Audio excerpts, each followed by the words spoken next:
I'm done. 2 words. That's all it took to bring a billionaire to his feet and change 2 lives forever. On a rain-soaked Thursday night, a woman nobody noticed walked into the CEO's office to quit and walked out with an offer that would shatter everything she thought she knew about power, betrayal, and second chances. But rising from invisible to unstoppable comes with a price. And some people will burn the whole building down before they let you succeed. If you want to see how a single moment can rewrite your entire story, stay until the end. Hit that like button and drop a comment with your city so I can see how far this story travels. The rain didn't just fall on the city that Thursday night. It hammered down like the sky had something to prove. Sheets of water blurred the windows of Rowan Global's 73rd floor, turning the lights of downtown into smeared streaks of gold and red. Inside the executive suite, Caleb Rowan stood alone at the floor-to-ceiling glass, one hand pressed flat against the cold surface, watching the storm tear through the streets below. 32 years old, billionaire, CEO of one of the fastest-growing conglomerates in the Western Hemisphere. Single father to a 6-year-old girl who still asked him every night why mommy wasn't coming back. He looked like he had everything. He felt like he had nothing. His reflection stared back at him, sharp jaw, dark hair starting to show gray at the temples. Expensive suit that fit perfectly, but felt like armor he couldn't take off. Behind him, his office stretched out like a monument to achievement. Mahogany desk, leather chairs, awards lining the shelves, a view that made visitors forget how to breathe. Caleb hated it. Not the success, not the company, but the loneliness that came with it. The kind that settled into your chest at 11 p.m. when everyone else had gone home, when your daughter was asleep 3 floors above in the penthouse daycare suite, when you realized you'd built an empire but couldn't remember the last time someone looked at you like you were just a person. His phone buzzed. Another email, another crisis, another decision that would affect thousands of people he'd never meet. He ignored it. Instead, he walked back to his desk and sat down heavily in the leather chair, rubbing his eyes with the heels of his hands. The desk was clean except for a single file folder, employee performance reviews he'd been putting off for 2 weeks. He flipped it open without much interest, scanning names and numbers that blurred together after the first page. Then he stopped. Nora Bennett. Marketing analyst. Department 14C. He knew that name. He'd seen it buried in reports attached to strategies that had quietly saved campaigns his senior team claimed credit for. He'd watched her present once, months ago, in a conference room packed with people who talked over her, cut her off, dismissed her ideas until someone else repeated them louder. She'd sat down after 5 minutes, face flushed, and hadn't spoken again. But Caleb had listened, and he'd remembered. He pulled her file closer. 30 years old, 5 years with the company, solid performance reviews that somehow never translated into promotions. Her supervisor's notes were brief, clinical, dismissive. Adequate work ethic, needs improvement in leadership presence. Caleb's jaw tightened. He'd seen this before, talented people buried under managers who were threaded by competence. He made a mental note to look into her department more closely. Then he closed the file and leaned back, letting the exhaustion wash over him. That's when he heard the elevator chime. 73 floors below, Nora Bennett stood in the marble lobby of Rowan Global, soaked to the bone, holding a single piece of paper that had taken her 3 hours to write, her resignation letter. She stared at the elevator bank, heart pounding so hard she could hear it over the rain drumming against the glass doors behind her. The lobby was empty except for the night security guard, an older man named Marcus who'd always been kind to her. "You okay, Miss Bennett?" Marcus called from his desk. "You look like you've been through a war." Nora tried to smile, failed. "Something like that. Building's closed, you know. It's past 11. "I know." She looked down at the paper in her hand, creased from where she'd gripped it too tight. I need to see Mr. Rowan." Marcus's eyebrows went up. "The CEO now?" "Now." She didn't explain. Couldn't. How do you tell someone that you'd spent 5 years being invisible, watching your ideas get stolen, your work claimed by people who wouldn't know innovation if it hit them in the face? How do you explain that tonight? After your supervisor took credit for your entire quarterly strategy in front of the board, again, something inside you finally snapped. You don't. You just get in the elevator and go. Marcus studied her for a long moment. Then he nodded slowly. He's still up there. Saw his light on when I did my rounds. He gestured toward the executive elevator, the one that required a key card. Go on, I'll clear you through. Nora blinked. Just like that? Just like that. Marcus's expression softened. I've worked here 12 years, Miss Bennett. I see a lot of things, and I see people like you, good people, getting chewed up by this place. He tapped a few keys on his computer. Elevator's open. Don't waste it. She didn't. The ride-up felt like it took an hour. Nora watched the floor numbers climb, 20, 30, 40, her reflection staring back at her in the polished steel doors. She looked terrible. Hair plastered to her face from the rain, mascara smudged under her eyes, cheap blazer wrinkled from a 14-hour workday. She looked exactly like what she was, a woman at the end of her rope. Good. Let him see it. Let the great Caleb Rowan see what his company did to people. The elevator slowed, stopped. The doors slid open with a soft chime. The executive floor was silent, dark except for a strip of light coming from under a door at the far end of the hall. Nora stepped out, her wet shoes squeaking on the marble, and walked toward it.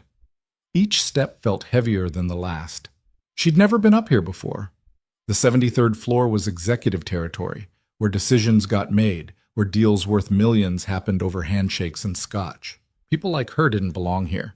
But tonight, she didn't care about belonging. She stopped outside the door, took a breath, raised her hand, knocked twice. Come in. The voice was deep, tired, but not unfriendly. Nora pushed the door open and froze.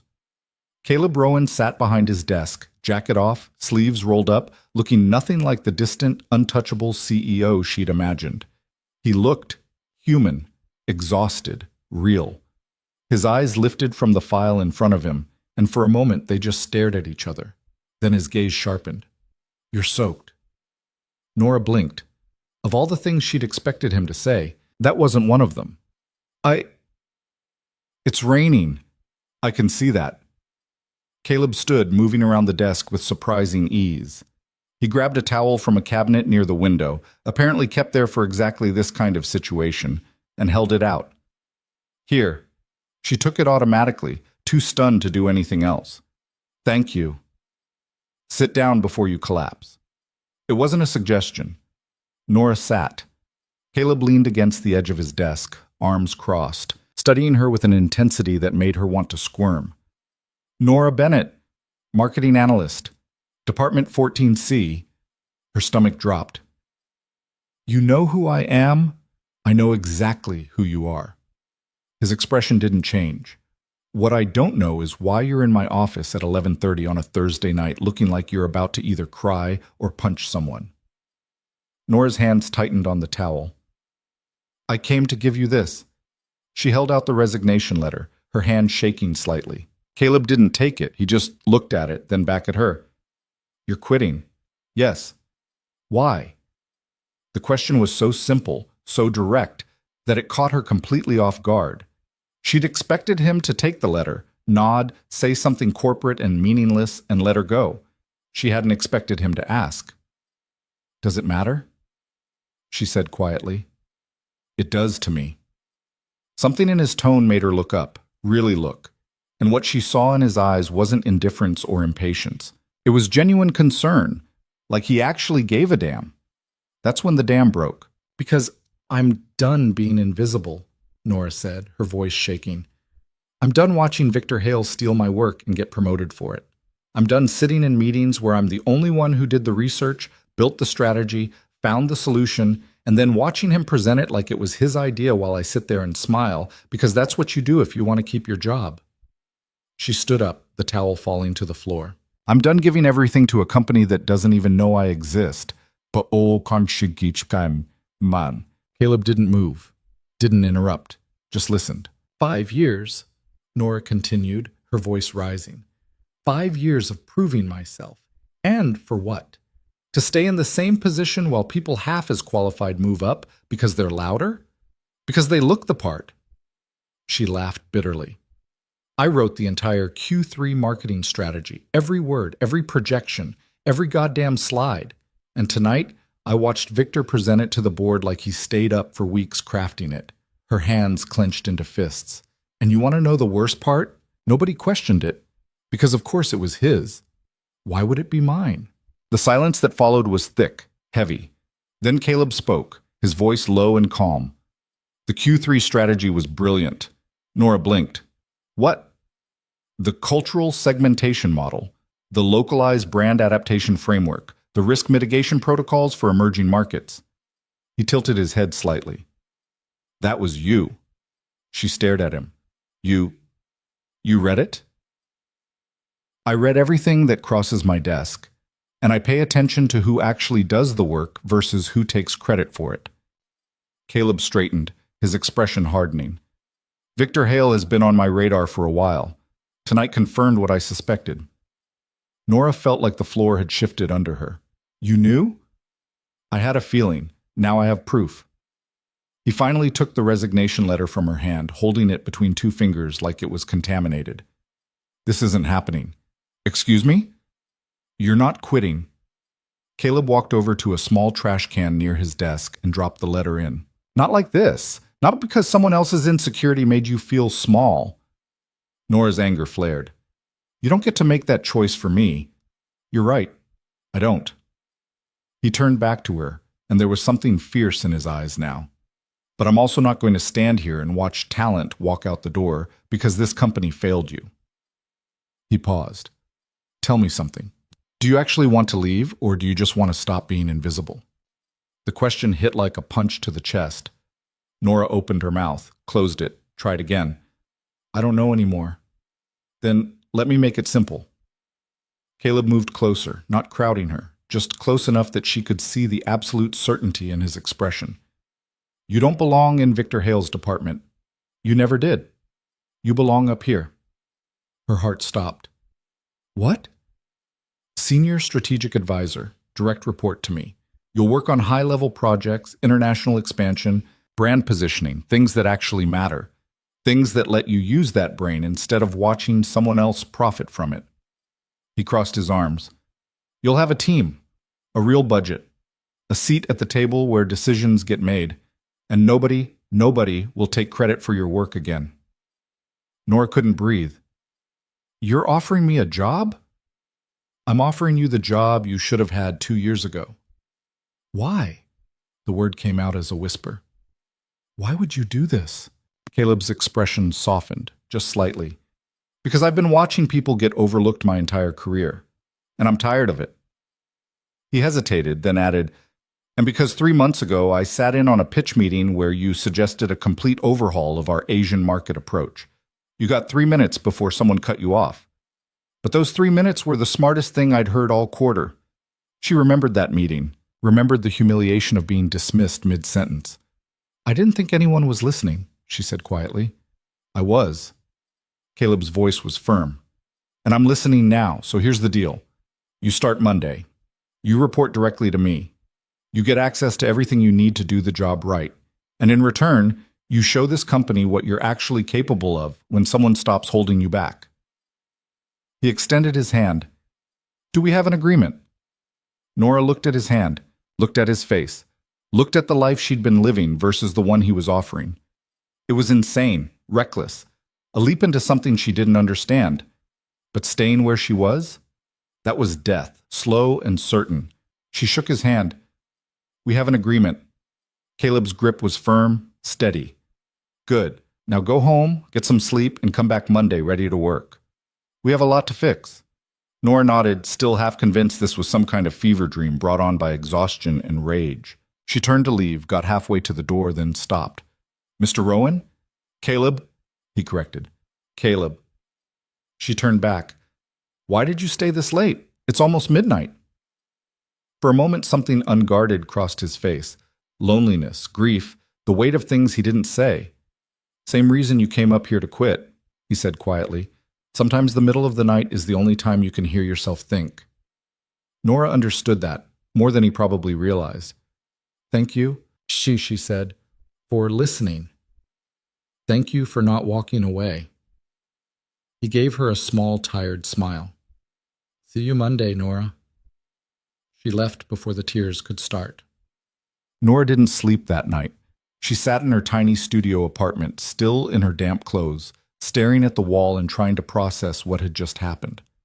Part of her was terrified. Part of her was exhilarated. Part of her was convinced that when Monday came, she'd show up and find out it had all been some kind of mistake. But mostly, she felt something she hadn't felt in 5 years. Hope. Her phone buzzed, an email. She almost ignored it, but the subject line caught her eye. Welcome to the executive team, onboarding information. Her hand shook as she opened it. It was real. Official.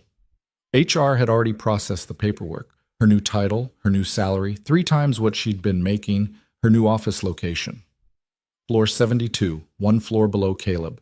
At the bottom of the email was a note. Monday, 8 a.m. Executive briefing. Don't be late. CR. Nora laughed. It came out shaky, half hysterical, but it was a laugh. She was really doing this. Monday morning arrived like a freight train. Nora stood in front of her closet at 5 a.m., staring at clothes that suddenly felt completely inadequate. Everything she owned screamed mid-level analyst trying too hard. Nothing said senior executive who belongs in the room. She settled on her best blazer, still off the rack, still not designer, but clean and professional, and a simple black dress. It would have to do. She couldn't afford anything better, not yet. The raise wouldn't hit her account for another 2 weeks. The train ride downtown felt surreal. Nora kept expecting someone to tap her on the shoulder and tell her there'd been a mistake, that she needed to go back to her old desk, her old life, her old invisibility. But when she walked into Rowan Global at 7:45 a.m., Marcus was at his desk, and he grinned when he saw her. There she is, he said warmly. Heard you're moving up in the world, Miss Bennett. Apparently. She couldn't quite believe it herself. Good for you. Lord knows you earned it. He gestured toward the executive elevator. You've got clearance now, 72nd floor. Nora's stomach flipped. Right, thank you, Marcus. Don't thank me, just don't forget us little people when you're running the place. She smiled despite her nerves. Never. The elevator ride up was different this time. Not desperate and angry, but terrified and hopeful. When the doors opened on the 72nd floor, Nora stepped out into a world she'd only seen in passing. Sleek, modern, expensive. Everything up here whispered power. A woman in her 50s with sharp eyes and an even sharper suit approached immediately. Nora Bennett? Yes. I'm Claire Winters, Mr. Rowan's executive assistant. Welcome to the team. She didn't smile, but there was a flicker of something approving in her expression. Your office is this way. The briefing starts in 10 minutes. Mr. Rowan doesn't tolerate lateness. I'm early, Nora said. Good. Keep that up. Claire led her down a hallway lined with glass-walled offices, each one occupied by people who looked like they'd been born knowing how to command a room. You'll be working on the Apex initiative, our global expansion strategy. It's high priority, high stakes, and high visibility. Mr. Rowan handpicked you for it. Nora's pulse quickened. What exactly is the Apex initiative? Expansion into Southeast Asia, focusing on Singapore, Vietnam, and Thailand. Market analysis, cultural adaptation, risk assessment, partnership development. It's a multi-billion-dollar play. Claire stopped outside a corner office with Nora's name already on the door. This is you. The office was 3 times the size of her old cubicle. Windows overlooking the city. A real desk. Bookshelves. Space to think. I'll give you 2 minutes to settle in, Claire said. Then conference room A. Don't be late. She disappeared before Nora could respond. Nora stepped into her new office and closed the door. Stood there in the silence, looking at her name on the desk placard. Nora Bennett, Senior Strategic Advisor. She touched it, half expecting it to disappear. It didn't. Her phone buzzed. A text from an unknown number. Breathe, you've got this. Caleb. Nora smiled, took a breath, and walked out to face her new life. The conference room was packed. 15 people sat around a massive table, all of them at least a decade older than Nora, all of them looking like they'd stepped out of a business magazine. She recognized a few faces, department heads, senior VPs, people whose names appeared on company-wide emails. They all turned to look at her when she walked in. Nora's instinct was to apologize, to shrink, to find the least conspicuous seat and disappear. Instead, she walked to the empty chair near the head of the table and sat down. Because Caleb Rowan was watching her, and she wasn't about to prove him wrong on day one. "Good morning," Caleb said, his voice cutting through the murmurs. He stood at the head of the table, looking every bit the CEO in a charcoal suit that probably cost more than her monthly rent. For those who haven't met her yet, this is Nora Bennett, our new senior strategic advisor. She'll be leading the cultural integration component of the Apex initiative. A few polite nods, a few skeptical stares. One man, gray-haired, expensive watch, condescending smile, leaned back in his chair. "Quite a jump from marketing analyst," he said smoothly. "Congratulations, Ms. Bennett." It wasn't a congratulations. It was a challenge. Nora met his eyes. "Thank you, Mr. Pemberton, Senior VP of International Operations." "Mr. Pemberton." She kept her voice level. "I'm looking forward to working with your team. I'm sure we'll have a lot to teach you." There it was, the subtle condescension, the assumption that she didn't belong. Caleb's expression didn't change, but Nora saw his jaw tighten slightly. "Mr. Pemberton, why don't you walk us through the current expansion timeline?" The meeting continued, but Nora barely heard the first half. Her mind was racing, adrenaline flooding her system. This was it, the real test. Not just doing the work, but proving she deserved to be here. Halfway through Pemberton's presentation, a dry, numbers-heavy overview of market projections, Caleb turned to her. "Nora, you've reviewed the initial strategy documents. Thoughts?" Every eye in the room turned to her. Nora's mouth went dry. This was a test, not just from Caleb, but from everyone at this table who thought she was a diversity hire or worse. She could play it safe. Agree. Nod. Survive. Or she could do what she came here to do. "I think we're approaching this wrong," Nora said. The room went silent. Pemberton's smile turned icy. "Excuse me?" Nora pulled out her tablet, projecting her notes onto the main screen. "The current strategy treats Southeast Asia like a single market with minor variations. But that's not accurate. Singapore's consumer behavior is nothing like Vietnam's. Thailand's regulatory environment is completely different from both. If we use a one-size-fits-all approach, we're going to alienate local consumers and waste millions on campaigns that don't resonate. We have regional adaptations built in," Pemberton started. "Surface-level ones," Nora interrupted gently. "Changing language and currency isn't adaptation, it's translation." She pulled up a comparison chart. "Look at our last 3 international expansions: Europe, South America, Australia. They all followed the same model. Establish brand dominance through aggressive marketing, leverage premium positioning, focus on urban centers first. It worked because those markets share certain economic and cultural frameworks with North America." She switched slides. "Southeast Asia doesn't. The relationship between brand loyalty and price sensitivity is inverted in Vietnam compared to Singapore. The role of social proof in purchasing decisions is exponentially higher in Thailand. And we haven't even started talking about how government relationships and local partnerships will make or break us in markets where Western companies are viewed with skepticism." The room was dead quiet now. "What are you suggesting?" Caleb asked. His expression was unreadable. Nora took a breath. "A ground-up approach. Instead of imposing our brand identity, we adapt it. Localize not just language, but value propositions. Partner with regional influencers who actually understand the culture, not just international celebrities. And most importantly, we slow down. We don't try to dominate in year 1. We build trust first." "That's a complete overhaul of the timeline," Pemberton said sharply. "We'd miss our targets by months.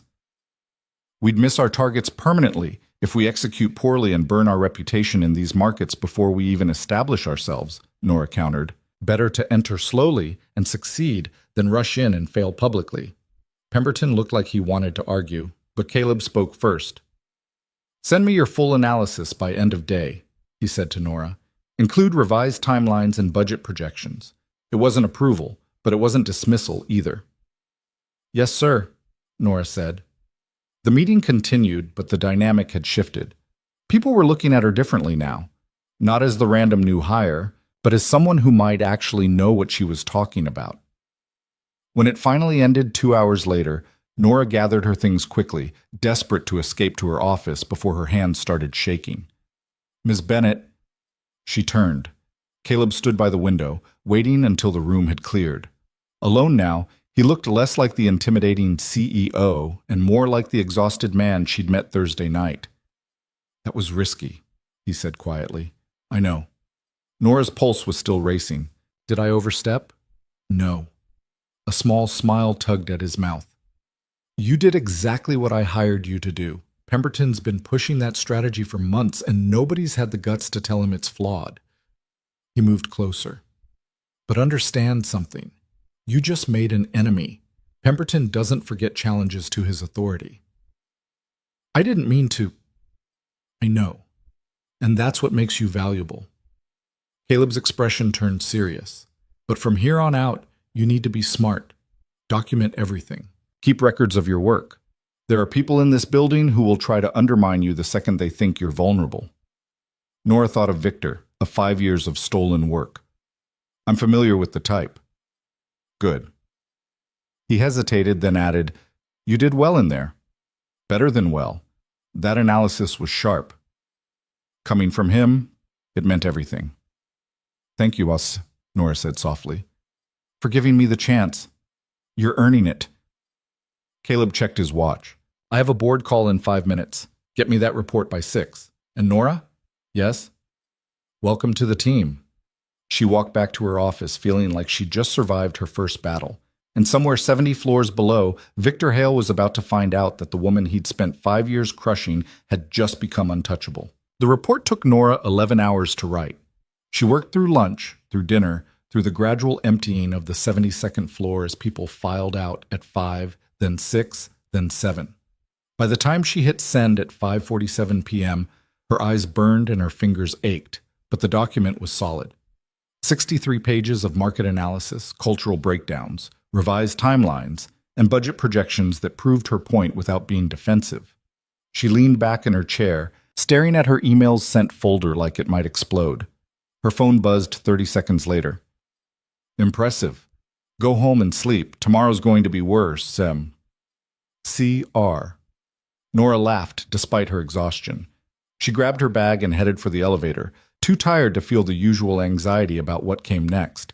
The office was almost empty now, just a few workaholics scattered across the floor, their faces lit by computer screens in the growing darkness. Nora walked past them feeling strange, like she belonged here but also like she was trespassing. The imposter syndrome hadn't gone away. If anything, it had gotten louder.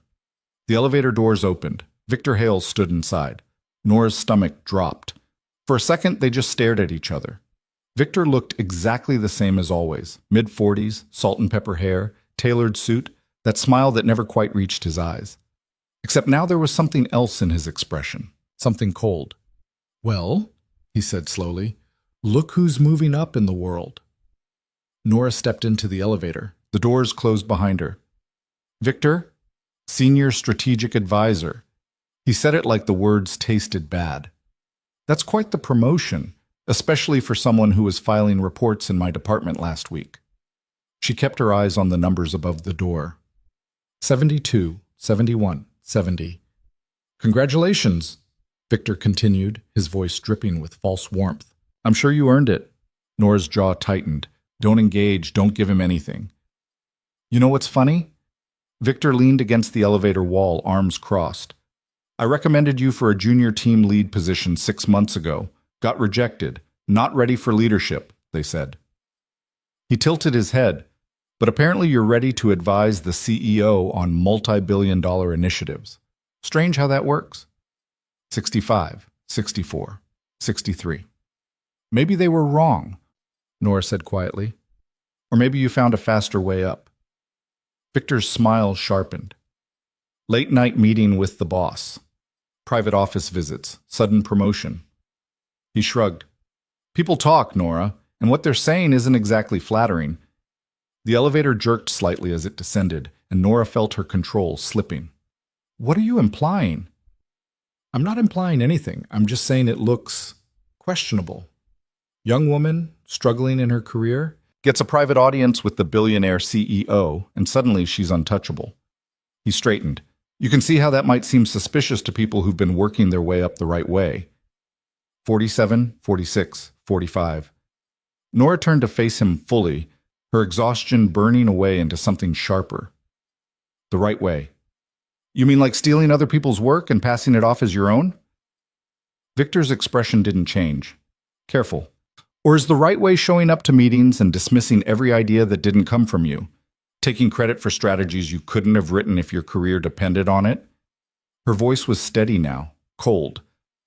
Because if that's the right way, Victor, then yeah, I guess I did skip a few steps. The elevator slowed. 38th floor. Someone was getting on. Victor stepped closer, his voice dropping to a whisper only she could hear.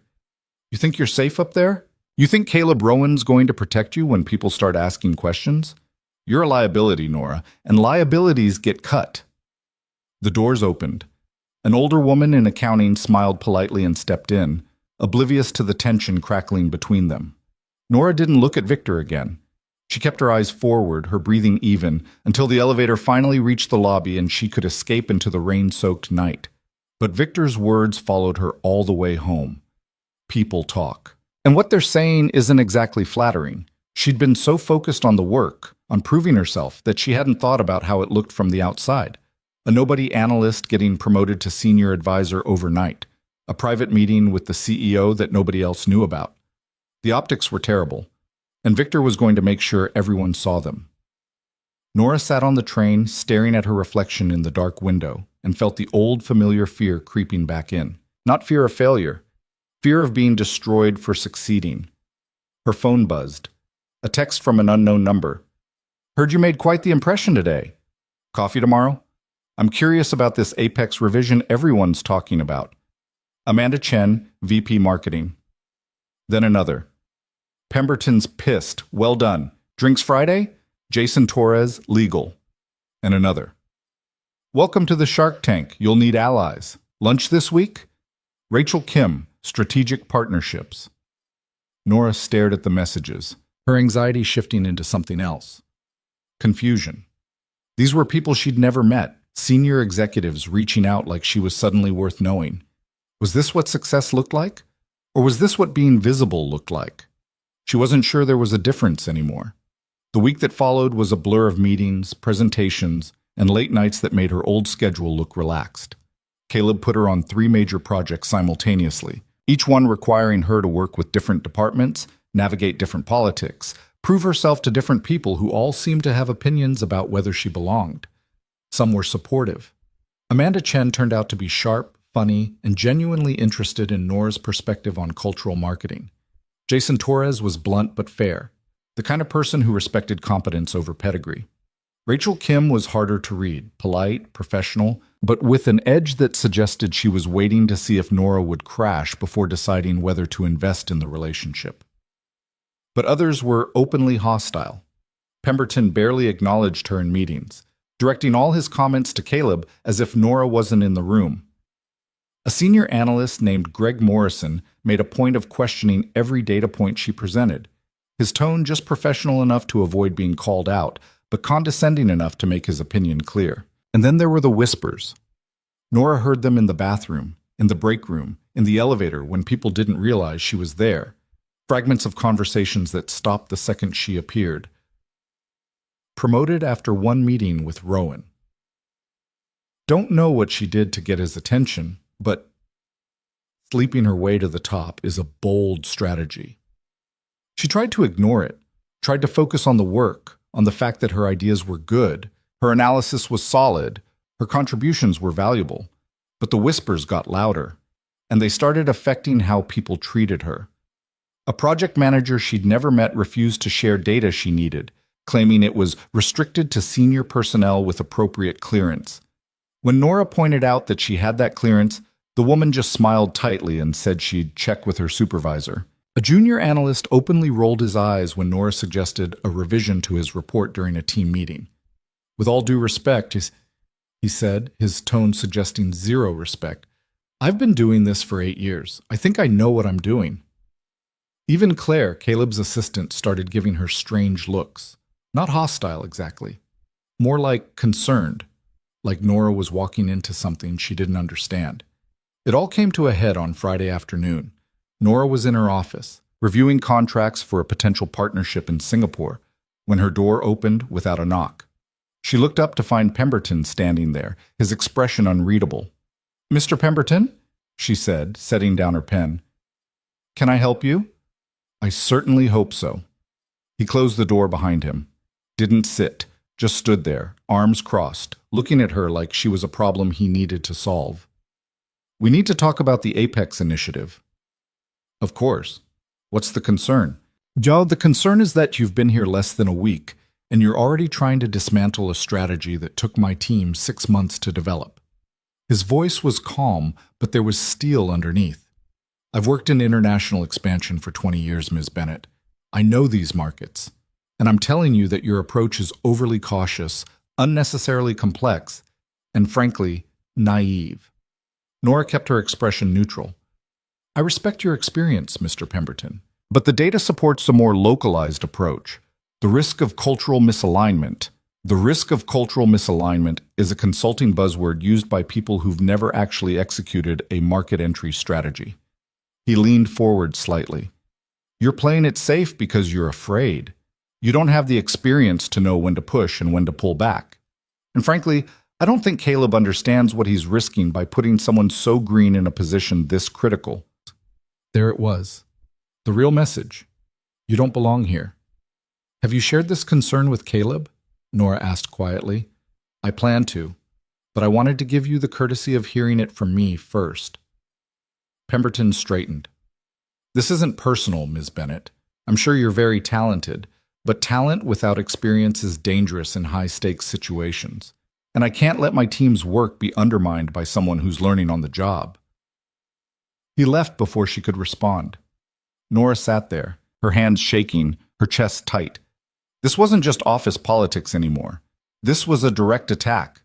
Pemberton was going to Caleb to undermine her credibility, and she had no idea how to fight back without looking defensive or incompetent. Her phone buzzed. A calendar notification. Executive Leadership Dinner, 7 p.m., the Meridian. She'd forgotten about it. Monthly gathering of senior leadership, mandatory attendance, business formal. The kind of event where real decisions got made over wine and steak, while everyone pretended it was just socializing. Nora looked down at her clothes. Black slacks, simple blouse, flats. She had nothing appropriate for a place like the Meridian. Nothing that would make her look like she belonged among people who spent more on shoes than she made in a month. She grabbed her phone and texted the only person she could think of. "I need help. Emergency. Are you free?" Amanda Chen's response came 30 seconds later. "Always. What's wrong?" "I have nothing to wear to tonight's dinner, and I'm about to have a breakdown." "Say no more. My office. Now." 20 minutes later, Nora stood in Amanda's office while the VP of marketing circled her like a fashion consultant, assessing the damage. "Okay," Amanda said finally. "It's not as bad as I thought. You've got good bones. We just need to dress them properly." She pulled out her phone. "What size are you?" "6, but..." "Perfect. Same as my assistant. Karen," Amanda called out. A young woman appeared in the doorway. "Bring me the Armani sheath, the midnight blue one, and the Louboutin, size 7. "I can't borrow your clothes," Nora protested. "You're not borrowing. You're accepting a gift from someone who remembers what it's like to be the new person at the table." Amanda's expression softened. "I've been where you are, Nora. Promoted too fast, surrounded by people waiting for you to fail, wearing clothes that screamed, 'I don't belong here.' And you know what I learned? Perception matters. Not because it should, but because it does. So tonight, you're going to walk into that dinner looking like you own the place. Because the second they see weakness, they'll tear you apart." Karen returned with a garment bag and shoebox. Amanda unzipped the bag, revealing a sleek navy dress that probably cost more than Nora's monthly rent. "I can't," Nora whispered. "You can, and you will." Amanda thrust the bag into her hands. "Get changed. We have 2 hours before dinner, and I need to teach you how to survive a room full of sharks." The Meridian was exactly as intimidating as Nora had feared. Marble floors, crystal chandeliers, waiters in white gloves. and a clientele that looked like they'd stepped out of a Forbes photo shoot. Nora walked in wearing Amanda's dress and shoes, her hair styled in a way that made her look polished instead of overwhelmed, and tried not to think about the fact that she was wearing someone else's armor. The private dining room was already half full when she arrived. Executives clustered in small groups, drinks in hand, voices low and confident. Nora recognized most of them from meetings, department heads, VPs, senior directors, the people who ran Rowan Global from behind the scenes. And at the far end of the room, standing by the window with a glass of scotch, was Caleb. He was talking to Pemberton, his expression unreadable. Whatever they were discussing, it looked serious. Nora's stomach tightened. Was Pemberton already making his case? Already poisoning the well? First one's always the worst. Nora turned to find Jason Torres beside her, holding 2 glasses of wine. He offered her one. "You look like you need this." That obvious? Only to people who've been there. He took a sip of his own drink. Word of advice? Don't hide in the corner. Circulate. Make small talk. Let people see you're human. The more invisible you try to be, the more they'll assume you're hiding something. I'm not hiding anything. I know, but they don't. Jason nodded toward a group near the bar. Start with Rachel and her team. They're gossipy, but mostly harmless. Avoid Pemberton's crowd until after dinner, and whatever you do, don't let anyone corner you alone. Sharks can smell blood. He walked away before Nora could ask what he meant by that last part. She took a breath and moved toward Rachel's group, her heels clicking on the marble floor. Rachel saw her coming and smiled, the kind of smile that could mean anything. Nora, you look stunning. Is that Amanda's dress? So much for subtle. She was kind enough to lend it to me. Smart. Amanda has excellent taste. Rachel's tone was light, but her eyes were assessing. So tell us, how are you finding life on the executive floor? It must be quite the adjustment from marketing analysis. There was a trap in that question somewhere. Nora could feel it. It's challenging, she said carefully, but I'm learning a lot. I'm sure you are. Caleb's an excellent mentor. Rachel sipped her wine. He doesn't usually take such a personal interest in new hires. You must have really impressed him. The other women in the group exchanged glances. Nora felt her face flush. I think he saw potential that was being underutilized, she said evenly. Clearly. Rachel's smile didn't waver. Just be careful, darling. The higher you climb, the harder the fall. And there are a lot of people watching to see which way you go. It wasn't a threat. Not exactly. More like a warning wrapped in pleasantries. Before Nora could respond, a voice cut through the conversation. Ms. Bennett. Everyone turned. Caleb stood a few feet away, his expression neutral. Could I borrow you for a moment? It wasn't a request. Nora excused herself and followed him toward the window, aware of every eye in the room tracking their movement. You look like you're about to bolt, Caleb said quietly, once they were out of earshot. I'm fine. You're a terrible liar. He took a sip of his scotch. Pemberton cornered me earlier, expressed some concerns about your readiness for the Apex initiative. Nora's heart sank. What did you say? I told him his concerns were noted and that I had full confidence in your abilities. Caleb's gaze shifted to her. But I need you to understand something. This isn't going to stop. Pemberton's not the only one who thinks you're moving too fast. There are people in this room who would love nothing more than to see you fail, because your success means they were wrong about you. And admitting they were wrong isn't something these people do easily. So what am I supposed to do? Keep your head down. Do the work. Don't give them ammunition. He paused. And don't let them see you rattled. Confidence isn't something you feel, Nora. It's something you project until it becomes real. A waiter approached with a small bell, signaling dinner. The crowd began moving toward the long table at the center of the room. Caleb set down his glass. You're sitting next to me tonight. It'll make a statement. What kind of statement? That I'm not backing down from this decision, and neither should you. Dinner was 2 hours of carefully choreographed conversation disguised as casual socializing. Nora sat between Caleb and Amanda, navigating questions about her background, her strategy, her plans, all while trying to read the subtext beneath every polite inquiry. Pemberton sat directly across from her. He didn't speak to her once, but halfway through the main course, he addressed Caleb with a question clearly designed to put Nora on the spot. "I've been thinking about the Apex timeline," Pemberton said smoothly. "Given the aggressive targets we've set, I'm curious how Ms. Bennett plans to balance thorough cultural research with the need to move quickly. In my experience, overanalysis leads to paralysis, and in markets like Southeast Asia, hesitation can be fatal." Every conversation at the table stopped. All eyes turned to Nora. She set down her fork carefully, buying herself a second to think. This was a test. Not just from Pemberton, but from everyone watching. "You're right that hesitation can be fatal," Nora said calmly. "But so can arrogance. Moving fast without understanding the cultural landscape is how companies waste hundreds of millions on campaigns that alienate their target audience." She met Pemberton's gaze. "The research phase I'm proposing doesn't slow us down. It ensures that when we do move, we move with precision. We're not trying to dominate these markets in 6 months. We're trying to build sustainable presence over 5 years. That requires a foundation built on insight, not assumption." Pemberton's smile was thin. "And if our competitors beat us to market while we're still researching?" "Then they'll make the mistakes that teach us what not to do," Nora replied. "I'd rather be second and successful than first and failed." Someone at the end of the table laughed. Amanda nudged her under the table approvingly. Caleb's expression didn't change, but Nora caught the faintest hint of approval in his eyes. Pemberton didn't ask any more questions. The dinner ended around 10. People filtered out in groups, still talking, still networking, still playing the game that never really stopped. Nora waited until most of them had left before gathering her things. "You survived." She turned to find Caleb putting on his coat. The room was nearly empty now, just a few stragglers finishing their drinks. "Barely," Nora admitted.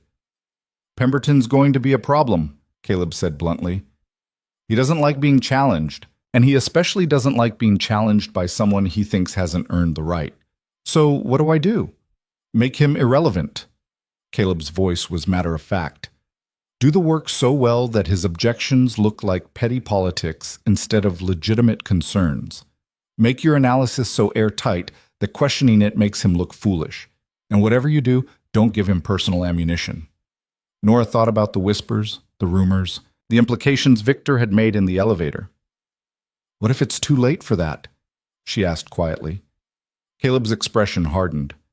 "What are you talking about?" She hesitated, then decided he needed to know.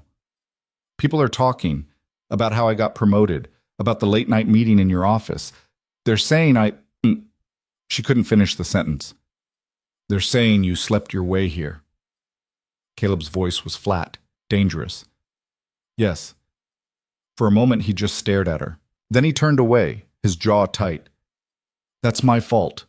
I should have anticipated this." "It's not your fault that people are—" "It is." He turned back to her.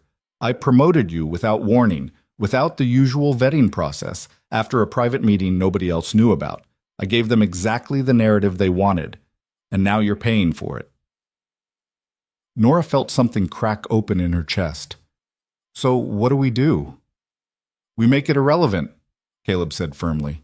"We make your work so undeniably excellent that the only people who believe the rumors are the ones who are never going to respect you anyway." He stepped closer. "But Nora, I need you to hear this. If this becomes too much, if the pressure, the rumors, the politics, if it's destroying you, you walk away. No job is worth your mental health." "I'm not walking away." The words came out sharper than she intended. "I spent 5 years being invisible. I'm not going back to that because people want to believe I'm sleeping with the boss." Caleb's expression softened slightly. "Good.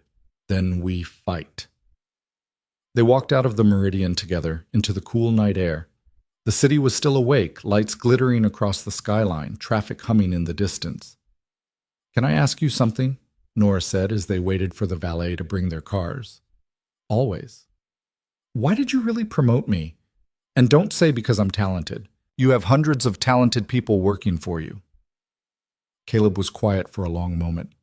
When he finally spoke, his voice was softer than she'd ever heard it. "Because I saw someone drowning, and I remembered what that felt like." He looked at her. "And because you reminded me that talent without opportunity is just potential wasted. I've watched too many good people get buried by mediocre managers who were threatened by competence. I wasn't going to watch it happen again. Not to you. The valet pulled up with Caleb's car, a sleek black sedan that probably cost more than Nora would make in 5 years. "Get home safe," he said. "And Nora? You did well tonight. Better than you think." He drove away before she could respond, leaving her standing on the sidewalk in a borrowed dress, feeling more exposed and more alive than she had in years. By the time Nora got home, it was past 11. She kicked off Amanda's expensive shoes, peeled off the dress, and collapsed onto her bed, still fully made up, too exhausted to care. Her phone buzzed. A text from an unknown number. "Enjoy dinner? Must be nice having the CEO's protection. Wonder how long it'll last." A friend. Nora stared at the message, her stomach turning. Then she deleted it and turned off her phone. But sleep didn't come easy. She lay there in the dark, thinking about Pemberton's barely concealed hostility, Rachel's pointed warnings, the whispers that followed her everywhere. And underneath it all, the growing awareness that she'd walked into something much bigger and more dangerous than she'd realized. This wasn't just about proving herself anymore. This was about survival. The following Monday, Nora arrived at work to find a printed copy of an internal memo on her desk. It was from Pemberton's office, addressed to all senior staff, outlining concerns about procedural irregularities in recent executive appointments, and calling for a review of promotion protocols to ensure fairness and transparency. He didn't mention her by name. He didn't have to. Nora read it 3 times, her hands shaking, before she finally crumpled it up and threw it in the trash. Then she opened her laptop and got to work, because if they wanted a fight, she'd give them one. The next 3 weeks were a war fought in conference rooms and spreadsheets. Nora worked 16-hour days building her Apex strategy from the ground up, with a level of detail that bordered on obsessive. Every claim was backed by data. Every projection had 3 alternative scenarios. Every cultural insight was supported by interviews she conducted herself with consultants who actually lived in the target markets. She wasn't just proving Pemberton wrong, she was making it impossible for anyone to question her without looking foolish. But Pemberton wasn't sitting idle. He started small. A casual comment in a meeting about untested approaches. An email to the board questioning whether the revised timeline would impact Q4 projections. A suggestion during a strategy session that perhaps they should bring in someone with more international experience to validate Nora's recommendations. Each attack was surgical, professional, designed to undermine without looking overtly hostile. And it was working. Nora could see it in the way people started hesitating when she spoke. The slight pause before they agreed with her suggestions. The glances exchanged when she presented data. Doubt was creeping in, planted carefully by a man who'd spent 20 years mastering corporate warfare. Then Victor made his move. It was a Tuesday afternoon. Nora was in a conference room with Amanda's marketing team, reviewing campaign concepts for the Singapore launch, when her phone buzzed with an urgent message from Claire. "Board meeting moved up to 3 p.m. You're presenting Apex. Caleb wants you there in 20 minutes. Nora's stomach dropped. The board presentation wasn't supposed to happen for another 2 weeks. She wasn't ready. Her materials were complete but not polished. Her talking points needed refinement, and she'd planned to do at least 3 full run-throughs before standing in front of the people who could kill the entire initiative with a single vote. She grabbed her laptop and ran. The boardroom was on the 74th floor, a space Nora had only seen in photos. Floor-to-ceiling windows, a table that could seat 30, and an atmosphere that radiated power and money. By the time she arrived, slightly breathless and definitely underprepared, the board members were already taking their seats. Caleb stood at the head of the table, looking every bit the controlled CEO, but Nora caught the tension in his shoulders. Something was wrong. "Ms. Bennett," he said calmly, "thank you for joining us on short notice. We've had a development that requires us to accelerate the Apex timeline discussion." Nora set up her laptop with hands that wanted to shake but didn't. She could feel the board members watching her, 12 people who collectively controlled billions in assets and had forgotten more about business than she'd ever learn. And sitting 3 seats down from Caleb, looking perfectly comfortable, was Victor Hale. Nora's blood went cold. What was he doing here? He wasn't senior enough for board meetings. He shouldn't even be on this floor. "Before we begin," Pemberton said smoothly, I think it's important the board understands some context regarding Miss Bennett's appointment to this project. He nodded to Victor. Mr. Hale has brought to my attention some concerns about the foundational research underlying the Apex strategy. I thought it prudent to have him present before we commit significant resources based on potentially compromised data. Nora's mind raced. Compromised data? What was he talking about? Caleb's expression didn't change, but his voice was ice. What concerns specifically? Victor stood, smooth and confident, holding a folder that Nora recognized with dawning horror. It was her original Q3 strategy, the one he'd stolen and presented as his own months ago. I apologize for the disruption, Victor said with perfectly calibrated humility, but as Ms. Bennett's former supervisor, I felt obligated to bring this to Mr. Pemberton's attention. During my review of the Apex documentation, I noticed significant portions of the market analysis were taken directly from research conducted by my department. Research that Ms. Bennett had access to, but did not have authorization to use for external projects. The room went silent. Nora felt the floor tilt. He was accusing her of stealing, of building her entire strategy on work that wasn't hers. That's not true, she said, her voice steady despite the panic rising in her chest. I have the original files here, Victor continued, ignoring her. Metadata, timestamps, author records, all clearly showing that this research originated from my team's work on the European expansion last year. He passed copies around the table. Ms. Bennett was a junior analyst on that project. She had access to the materials but not the authority to repurpose them without proper attribution or approval. Pemberton leaned back in his chair, his expression one of concerned gravity. If true, this represents a serious ethical violation. Not to mention it calls into question the validity of everything we're about to approve. Nora's hands clenched into fists under the table. This was it, the attack she'd been waiting for. Except it wasn't just about her competence anymore. Victor was trying to destroy her credibility completely, to make her not just wrong, but dishonest. May I see that? Caleb's voice cut through the rising murmur of concern. Victor handed him the folder. Caleb paged through it slowly, his face unreadable. The silence stretched out, heavy and suffocating. Then he looked up at Victor. This is the European expansion research from last year? Yes, sir. The strategy you presented to the board in March? Victor hesitated just for a second. That's correct. The one you claim to have developed personally over a 6-month period? I led the team that... Yes or no, Mr. Hale? Did you claim personal credit for this work? Victor's jaw tightened. The work was produced under my supervision. Caleb set down the folder and turned to Nora.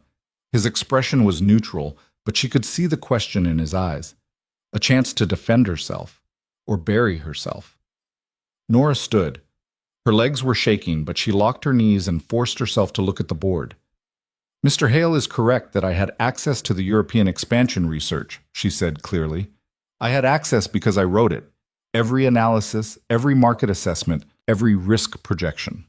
I spent 7 months on that project while working under Mr. Hale's supervision. She opened her laptop, her fingers moving with precision despite the adrenaline flooding her system. And I can prove it. She connected to the boardroom's display screen. Her hands flew across the keyboard, pulling up files, metadata, email chains. This is the original research document, Nora said, her voice gaining strength. Created on September 14th of last year. Author, Nora Bennett. Last modified by Victor Hale, March 2nd, 3 days before the board presentation. She pulled up another screen. This is the email chain where I submitted my initial findings to Mr. Hale, September 28th. You'll note his response was to incorporate these insights into the final presentation. Victor's face had gone pale. This is taken out of context. This is the revision history, Nora continued, ignoring him, showing that every substantive edit was made by me over a 6-month period. Mr. Hale's contributions consisted primarily of formatting changes and the addition of his name to the title page. She looked directly at Victor now. The same thing he did with my Q3 marketing strategy, and my Q1 consumer analysis, and my digital transformation proposal. She pulled up file after file, each one showing the same pattern. Work created by Nora, submitted to Victor, presented by Victor with minimal changes and his name prominently displayed. For the past 5 years, Nora said, her voice quiet but clear, I have watched Mr. Hale build his reputation on work he didn't do. I stayed quiet because I needed the job, because I thought eventually someone would notice, because I was afraid that speaking up would cost me my career. She looked at the board members, meeting each gaze. But I'm not afraid anymore, and I'm not going to let him destroy my credibility by accusing me of the exact thing he's been doing for years. The boardroom was dead silent. Victor stood abruptly. This is absurd. She had access to the files. She could have easily altered the metadata. Sit down, Mr. Hale. Caleb's voice was soft but absolute. Victor sat. Caleb turned to Pemberton. Did you verify any of this before bringing it to the board?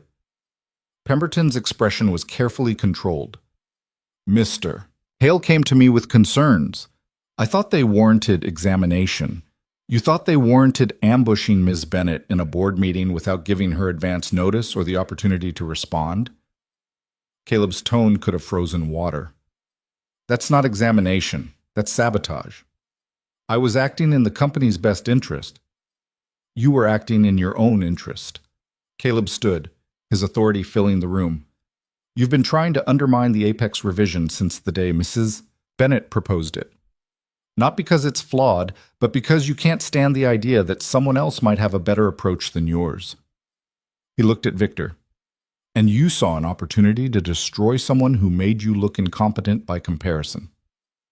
Victor's hands were clenched on the table. With all due respect, sir, you can't possibly believe— What I believe, Caleb said coldly, is what the evidence shows. And the evidence shows that you've been taking credit for work you didn't do while the person who actually did it got nothing. He turned to the board. I'm suspending Mr. Hale pending a full investigation into his conduct. If what Miss Bennett presented here is accurate, and I have no reason to believe it isn't, he'll be terminated. You can't do this, Victor said, his composure finally cracking. I've been with this company for 12 years. I've delivered results. You've delivered other people's results. Caleb gestured to security, who'd appeared at the door. Escort Mr. Hale out of the building. He's to have no access to company systems or files pending the investigation. Victor looked around the room, searching for allies, for someone who'd defend him. He found only silence. As security led him out, he stopped beside Nora. You just made the biggest mistake of your life, he said quietly. Caleb Rowan won't always be there to protect you, and when he's not, you're going to wish you'd stayed invisible. Get him out of here, Caleb said flatly. The door closed behind Victor. The silence that followed was thick and uncomfortable.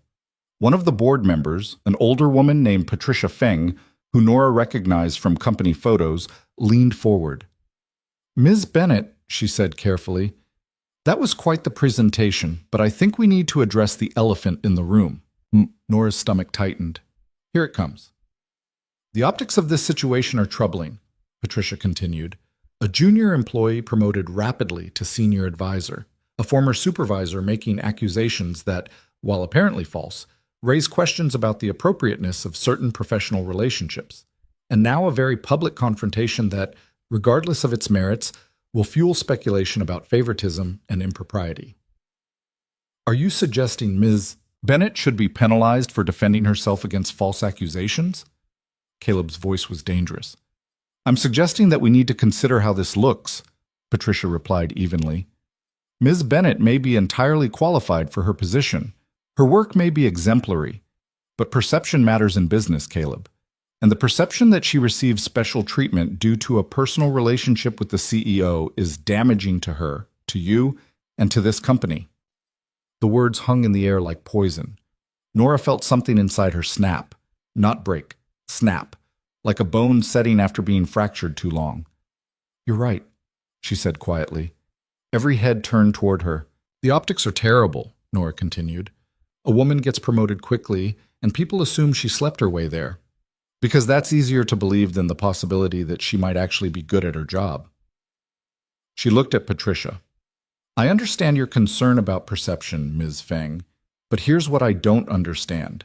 Where was this concern about perception when Victor Hale was stealing my work for 5 years? Where was the worry about impropriety when Pemberton brought unverified accusations into a board meeting specifically designed to humiliate me? Where was the discussion about optics when talented people get buried by mediocre managers because challenging the status quo might look bad? Patricia's expression was unreadable. Those are fair questions. They are, Nora agreed. And here's another one. If I were a man, would we be having this conversation? If a male analyst had been promoted to senior advisor after proving his competence, would we be worried about the appearance of favoritism? Or would we just call it what it is, recognizing talent and giving it the opportunity to succeed? The room was so quiet, Nora could hear her own heartbeat. I didn't ask for special treatment, she continued. I asked to be seen, to have my work judged on its merits instead of being filtered through someone who took credit for it. And when Mr. Rowan gave me that chance, I delivered. The Apex strategy isn't good because I have a special relationship with the CEO. It's good because I spent 3 weeks building an analysis that accounts for cultural complexity most people ignore. It's good because I did the work. She pulled up her presentation. So here's what I suggest. Judge me on this. Not on gossip, not on speculation about who I know or how I got here. Judge me on whether this strategy will work. And if it won't, tell me why, and I'll fix it. But if we're going to have a conversation about perception and propriety, let's have it after we determine whether I actually know what I'm doing. Patricia Feng smiled slightly. Fair enough. Let's see what you have. The presentation took 45 minutes. Nora walked the board through every element of her strategy: market analysis, cultural adaptation frameworks, partnership structures, risk mitigation protocols, timeline revisions, budget projections. She anticipated their questions before they asked them, addressed concerns before they could become objections, and presented alternatives for every major decision point. It wasn't perfect. Her voice shook twice. She stumbled over a stat about Thai consumer behavior. And she definitely saw a few board members exchange skeptical glances when she suggested a slower rollout than Pemberton's original plan. But she didn't fall apart. And the strategy held. When she finished, the board was silent for a long moment. Then Patricia spoke. Questions for Ms. Bennett? A gray-haired man Nora didn't recognize raised his hand. The cultural adaptation framework. You're suggesting we essentially create different brand identities for each market rather than maintaining consistent global branding. That's a significant departure from how we've operated historically. What's your confidence level that this won't dilute brand recognition? High, Nora said without hesitation. Because we're not changing what the brand stands for. We're changing how we communicate it. A brand isn't just a logo and a slogan, it's a promise. And that promise has to resonate with the people you're making it to. In Vietnam, trust comes from community endorsement. In Singapore, it comes from demonstrable quality and prestige. In Thailand, it comes from cultural authenticity. We can't promise those things the same way and expect the same results. Another board member jumped in. What about cost? Localization at this scale isn't cheap. It's not, Nora agreed, which is why the revised budget is 18% higher than Pemberton's original proposal. But that 18% is insurance against a much larger loss. If we enter these markets with a one-size-fits-all approach and fail, we don't just lose money. We lose credibility. And in markets where Western companies are already viewed with suspicion, credibility is everything. We won't get a second chance. The questions continued for another 20 minutes. Nora answered each one, feeling her confidence grow with every response. This was what she was good at. Not politics, not perception management, not playing games, just the work. Finally, Patricia called for a vote. All in favor of approving the revised Apex Initiative strategy as presented by Ms. Bennett? Every hand went up, including Pemberton's, though his expression suggested it physically hurt. Motion carries. Patricia looked at Nora. Good work, Ms. Bennett. I look forward to seeing how this develops. The meeting adjourned. Board members filed out, a few offering Nora brief congratulations, others simply nodding as they passed. Pemberton left without looking at her. When the room finally emptied, Nora collapsed into the nearest chair, her whole body shaking with released adrenaline. Caleb sat down beside her. You okay? I don't know, she said honestly. I think I just burned every bridge I had. You saved yourself from drowning. He leaned back, exhaustion evident in his face. And you did it without my help. That's important. Victor's going to make my life hell. Victor's done. The investigation will take maybe a week before we have enough to terminate him. And even if somehow he survives it, he'll never work in this industry again. Caleb's voice was flat, certain. You destroyed him in there. Nora thought about Victor's face as security let him out. The rage and humiliation and shock. Part of her felt guilty. Most of her felt nothing at all. He destroyed himself, she said quietly. I just made sure everyone could see it. They sat in silence for a moment, watching the city through the windows. The sun was setting, painting the sky in shades of orange and red. Can I ask you something? Nora said. Always? Did you know about Victor and the stolen work? Caleb was quiet for a long time. I suspected. I didn't have proof until you showed it to me that first night in my office. But I've seen the pattern before. Talented person, mediocre manager, sudden inexplicable jump in the manager's performance. It doesn't take a genius to connect the dots. Why didn't you do something sooner? Because without proof, it's just speculation. And speculation destroys careers. He looked at her. You had to be the one to present the evidence. Otherwise, it would have looked like I was protecting you rather than uncovering misconduct. The outcome would have been the same, but the narrative would have been different. You would have been the woman the CEO rescued instead of the woman who fought back. Nora understood. Hated it, but understood. For what it's worth, Caleb added, I'm sorry you had to go through that. The ambush, the accusation, having to defend yourself in front of the board without warning. That was Pemberton's doing, not mine. If I'd known, you would have stopped it, Nora finished. I know, but maybe it's better this way. Now everyone knows what I'm capable of, and what I won't tolerate. Caleb smiled slightly. You scared Patricia. That's not easy to do. I scared myself. Nora stood, gathering her laptop. I need to go home and sleep for about 16 hours. You earned it. Caleb stood as well. Take tomorrow off, seriously. I don't want to see you in the office. I have the Singapore vendor calls at 9. Amanda can handle them. Take the day. Recover. Process. He paused. And Nora, what you did in there today? Standing up to Patricia, defending yourself, refusing to let them make you small again? That took guts. Don't forget that when the doubt creeps back in. The doubt was already creeping in, but Nora just nodded and headed for the elevator. She made it to the lobby before the tears started. Not sad tears, not scared tears. Something else. Relief and rage and exhaustion and triumph all mixed together into something she couldn't name. She sat in her car in the parking garage and cried until her makeup was ruined and her throat hurt, and then she drove home in the dark and climbed into bed fully clothed. Her phone buzzed, a text from Amanda.